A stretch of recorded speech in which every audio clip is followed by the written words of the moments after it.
Mhm. I think a lot of times just growing up like in certain environments, and especially in the cities where there's a whole lot of crime, a whole lot of like stuff that's happening in the neighborhood, it kind of spills over into the schools, right? It does. And we bring all our street stuff into the schools, right? Not everybody, because you grew up, and countless other people who don't get the spotlight shined on them enough grew up in the same situation, right? But a lot of us chose to do other shit. And the reason why a lot of us chose to do other shit, because not because we wasn't smart enough, no, we were scared to do, raise our hands. Yeah. Imagine saying, raising your hand and asking for help. A lot of people didn't have the courage because they didn't want to look stupid. You Right. understand what I'm saying? Versus asking for the help that they need. Then you gotta think about in some situations at home where mom was just there or dad was just there, or either neither one of them can help you with your homework.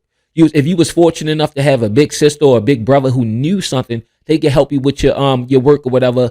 Look over your work and see how you doing. A lot of people are just smart. Yeah. But the other side of this is, it's not just limited to black people.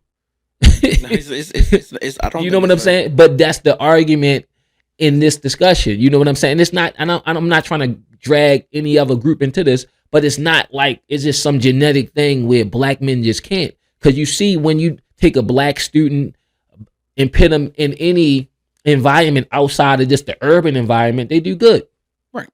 I think that's anybody. That's nature versus nurture. However, I Exactly. think that a lot of times it boils down to the environment. And when I say environment, I'm strictly talking about the home environment.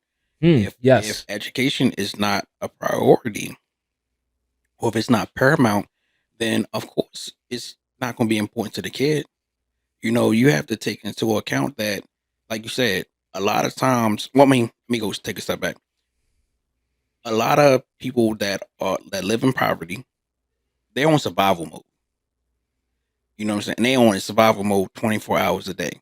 So a lot of people, I'm not going to make it a racial thing, but anybody that's perpetually in survival mode, they looking to survive.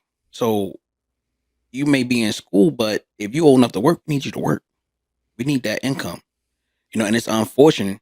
It's unfortunate that that's the situation, but you can tell what kids where education is paramount in a family, because those are the kids that are going to work hard to try to reach the grades. And I think that it comes down to the nature versus nurture type of situation, because if you cultivate something